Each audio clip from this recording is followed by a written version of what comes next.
Hello बच्चों, वागलेश classes में आप सबका स्वागत है। बच्चों, आज हम हिंदी की बुक क्षितिज के काव्य खंड के लेसन वाक के क्वेश्चन आंसर्स करेंगे। इसकी रीडिंग हम अपनी पिछली वीडियो में कर चुके हैं, तो चलिए शुरू करते हैं इसके क्वेश्चन आंसर्स। पहला प्रश्न है, रस्सी यहाँ किसके लिए प्रयुक्त हुआ है और वह कैसी है? इसका उत्तर है, यह रस्सी कवयित्री के प्रयासों, साधनों या साधना के प्रतीक के रूप में प्रयुक्त हुई है, जिसे वह जीवन रूपी नाव को भवसागर से पार लगाने के लिए उपयोग कर रही है। यह रस्सी कच्चे धागे के समान बहुत कमजोर है। अगला प्रश्न है, कवयित्री द्वारा मुक्ति के लिए किए जाने वाले प्रयास व्यर्थ क्यों हो रहे हैं? इसका उत्तर है, कवयित्री द्वारा मुक्ति पाने के लिए किए गए प्रयास इसलिए व्यर्थ हो रहे हैं क्योंकि उन्होंने मजबूत और सच्चे साधनों का इस्तेमाल नहीं किया। वे जीवन रूपी नाव को खींचने की कोशिश तो कर रही हैं, लेकिन उनके पास जो रस्सी है वह कच्चे धागे की तरह कमजोर है। यह दर्शाता है कि उनके प्रयास स्थायी और प्रभावी नहीं है। वे केवल बाहरी तौर पर कोशिश कर रही हैं, लेकिन अंदर से सच्चा समर्पण और गहरी साधना नहीं है। इसलिए ईश्वर तक पहुंचने की उनकी पुकार सफल नहीं हो पा रही है। जब तक साधना सच्ची और मन से नहीं होती, तब तक मोक्ष की प्राप्ति संभव नहीं है। अगला प्रश्न है, कवयित्री का घर जाने की चाह से क्या तात्पर्य है? इसका उत्तर है, कवयित्री का घर जाने की चाह का अर्थ है कि अब उनका मन संसार से हटकर ईश्वर की ओर लौटने को कर रहा है। वे समझ चुकी हैं कि यह जीवन दुखों और माया से भरा है और असली शांति तो केवल ईश्वर की शरण में ही है। इसलिए उनके भीतर बार बार यह गहरी इच्छा उठ रही है कि वे अपने असली घर यानी ईश्वर या आत्मा की शांति के स्थान पर लौट जाएं। अगला प्रश्न है, भाव स्पष्ट कीजिए। इसमें पहला है, जेब टटोली कौड़ी न पाई। इसका उत्तर है, इस पंक्ति में कवयित्री कहती हैं कि जब उन्होंने अपने जीवन का लेखा जोखा किया तो उन्हें एहसास हुआ कि उनके पास कोई भी सत्कर्म या आध्यात्मिक पूंजी नहीं है।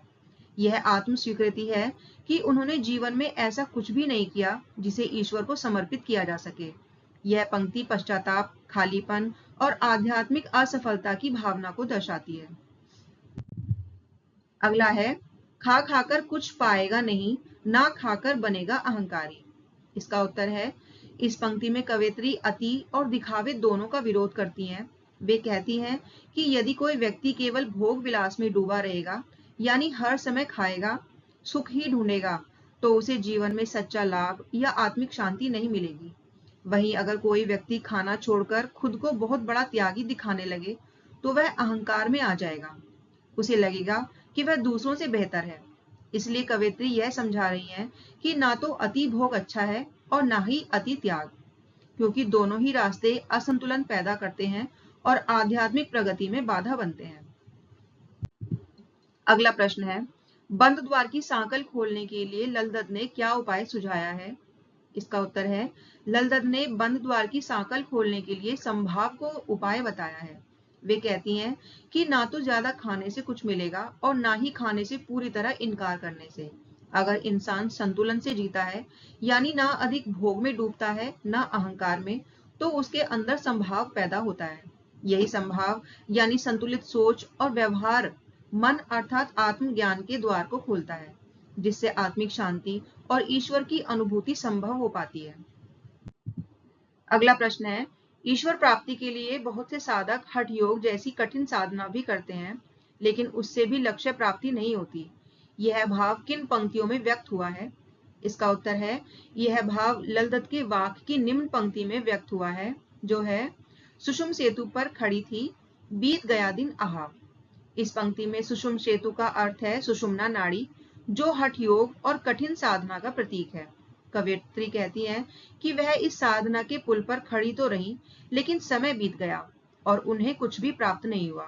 इससे यह स्पष्ट होता है कि सिर्फ कठिन साधना या हठ योग करने से भी ईश्वर की प्राप्ति नहीं होती, अगर उसमें सच्चा भाव, समर्पण और संतुलन ना हो।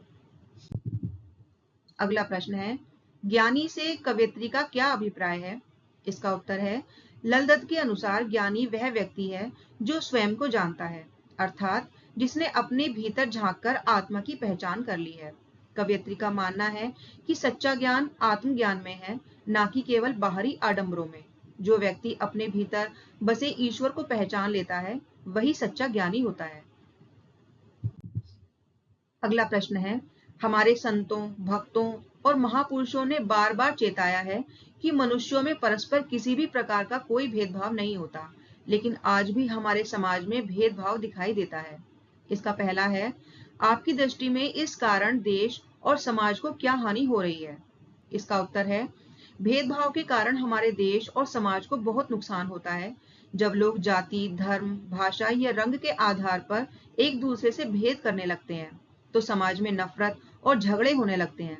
इससे आपसी एकता टूटती है और लोग एक दूसरे का सहयोग नहीं करते, जिससे देश की तरक्की धीमी हो जाती है। भेदभाव के कारण बहुत से काबिल लोग पीछे रह जाते हैं, उन्हें बराबरी के मौके नहीं मिलते। यह समाज में न्याय और समानता की भावना को कमजोर करता है और नई पीढ़ी को भी गलत दिशा में ले जाता है। इसलिए भेदभाव समाज और देश दोनों के लिए घातक है। अगला है, आपसी भेदभाव को मिटाने के लिए अपने सुझाव दीजिए। इसका उत्तर है, आपसी भेदभाव को मिटाने के लिए सबसे पहले हमें मानवता को प्राथमिकता देनी चाहिए। सभी धर्म, जाति, रंग और भाषा के लोगों को समान नजरिए से देखना चाहिए। शिक्षा एक ऐसा माध्यम है जिससे लोगों में समानता, सहनशीलता और भाईचारे की भावना बढ़ाई जा सकती है। स्कूलों और घरों में बच्चों को शुरू से ही भेदभाव से मुक्त सोच सिखानी चाहिए। समाज में ऐसे कार्यक्रम होने चाहिए जो आपसी संवाद और मेल जोल को बढ़ावा दें। साथ ही कानूनों को सख्ती से लागू कर भेदभाव करने वालों को रोका जाना चाहिए। जब हर व्यक्ति खुद से बदलाव शुरू करेगा, तभी भेदभाव मुक्त समाज बन सकेगा। तो बच्चों, इसी के साथ इस लेसन के प्रश्न उत्तर यहीं पर समाप्त हो जाते हैं। आशा करती हूँ आपको सभी प्रश्नों के उत्तर समझ आए होंगे। अगर आपको ये वीडियो अच्छी लगी है तो वीडियो को लाइक करें और अपने फ्रेंड्स के साथ शेयर करें और चैनल को सब्सक्राइब जरूर करें, जिससे आने वाली वीडियोस आप तक पहुंच सकें। Thank you.